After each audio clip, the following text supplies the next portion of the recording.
ওমা, হ্যাঁ, কি রান্না করেছো আজকে? এই তো বিউলির ডাল করেছি, নিরামিষ শনিবার, ও, সেই জন্য আজকে বিউলির ডাল করেছো? হ্যাঁ বিউলির ডাল করেছি। তোমাকে যে কতদিন দেখিনি।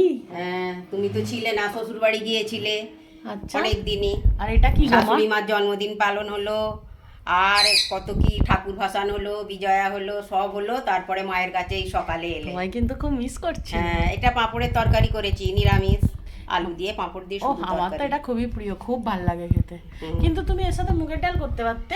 করলাম, মুগের ডাল তো সবসময় করি, বিউলির ডালগুলো করা হয় না, ওই জন্য ও, করলাম। আর কিছু না? আর হ্যাঁ, এই যে কুমড়ো ভাজা করেছি। ও,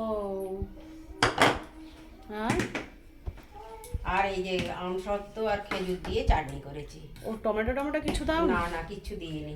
কালকে শান্ত বলছিল যে মা চাটনি করুনি, চাটনিটা করে নি।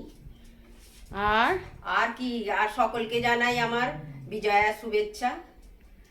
নাতনি আছে তোমার হ্যাঁ, এখন? নাতনি আছে, খুবই আনন্দে দিন কাটছে কটা দিন। আবার নাতনি চলে গেলে মনটা খারাপ, নাতনিটার শরীরও ভালো যাচ্ছে না এখন। সবাই খুব খুব ভালো থাকবে, এটাই মা দুর্গার কাছে কামনা করি।